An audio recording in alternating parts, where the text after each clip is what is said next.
राजेश अपनी भाभी नीलम का लाडला था। नीलम भी राजेश को अपने बेटे की तरह प्यार करती थी। राजेश, लखनऊ वाले मामा जी ने तुम्हारे लिए एक बहुत अच्छा रिश्ता बताया है। लड़की बहुत अच्छी है, अब तुम शादी कर लो। अरे नहीं भाभी, शादी तो करवा दी है। भला तुम्हारे हाथों के खाने में जो स्वाद है वो किसी और के हाथों में कहा। मुझे अभी शादी नहीं करनी भाभी। राजेश की ना नुकुर करने के बावजूद घर वाले उसकी शादी करवा देते हैं, लेकिन फिर भी राजेश अपनी भाभी का पल्लू नहीं छोड़ता। वो अपनी पत्नी को बिल्कुल तवज्जो नहीं देता था। उसके लिए उसकी पत्नी सुधा का होना ना होना बराबर था। अरे राजेश, तुम अकेले बाहर जा रहे हो, सुधा को भी लेते जाओ। अरे क्या भाभी, हफ्ते में एक दिन तो छुट्टी मिलती है और आप वो भी खराब करना चाहती हैं। सुधा बाहर जाके क्या करेगी, वो घर में ही ठीक है। वैसे मुझे देर हो रही है भाभी, चलता हूँ मैं। राजेश की इस बेरुखी से सुधा हमेशा उदास रहती थी। फिर एक दिन नीलम इस विषय को लेकर अपने पति से चर्चा करती है। सुनिए जी, राजेश को कब अकल आएगी, वो तो सुधा की बिल्कुल कदर ही नहीं करता। अब आप ही बताइए ऐसे कैसे चलेगा। तुम ठीक कहती हो, राजेश को सही रास्ते पर लाना ही पड़ेगा। चलो मैं तुम्हें एक उपाय बताता हूँ। फिर 2 दिन के बाद नीलम बाजार से खरीदारी करके घर लौटती है।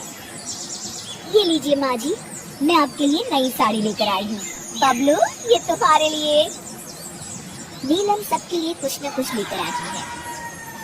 भाभी, आप मेरे लिए कुछ नहीं लेकर आई क्या? अरे राजेश, तुम क्या समझते हो, मैंने कोई बैंक खोल रखा है या फिर घर के आंगन में पैसों का पेड़ लगा रखा है?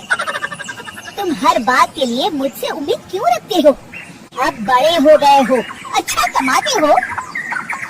क्या भाभी, मैं तो बस। अरे बस भी करो, तुम्हारी ये बच्चे जैसी ना समझ बातें सुनने के लिए मेरे पास बिल्कुल वक्त नहीं है। नीलम राजेश को छिड़क कर वहाँ से चली जाती है। राजेश अचानक अपनी भाभी का ये रूप देख असमंजस में पड़ जाता है। फिर एक दिन नीलम रसोई घर में खाना बना रही होती है कि तभी राजेश वहाँ आता है। भाभी, आज मैंने अपने बॉस से वादा किया है कि उनके लिए आपके हाथों का बना गाजर का हलवा लेकर आऊंगा। आपके हाथ से बने गाजर के हलवे में तो जादू है, जादू। मेरे बॉस तारीफ करते नहीं थकते। प्लीज अब जल्दी से बना दीजिए ना भाभी।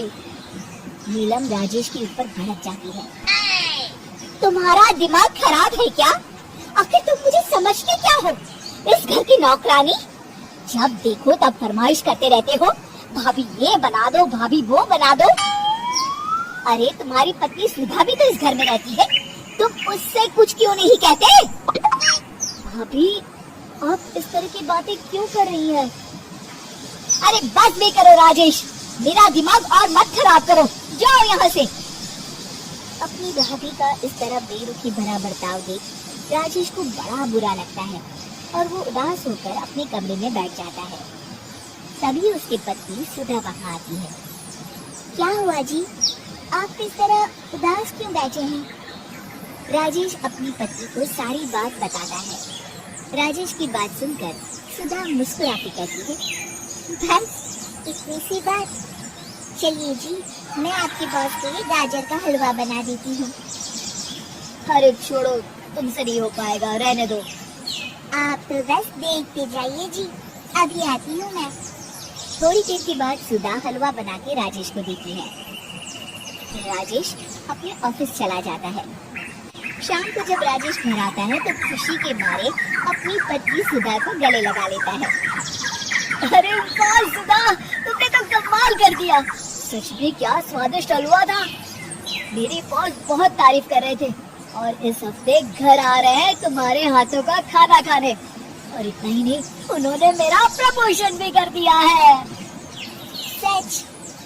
हाँ, मुझे माफ कर दो सुधा, आज तक मैं तुमसे गैरों की तरफ पेश आता रहा। अरे ये कैसी बातें कर रहे हैं जी, मैं तो आपकी पत्नी हूँ।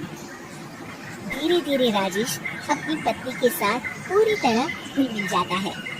और अपना ज्यादातर समय सुधा के साथ बिताने लगता है और उसकी हर छोटी मोटी जरूरतों का ख्याल भी रखता है।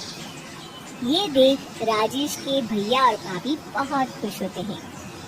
फिर एक दिन राजेश और सुधा बाहर से घूम कर आते हैं।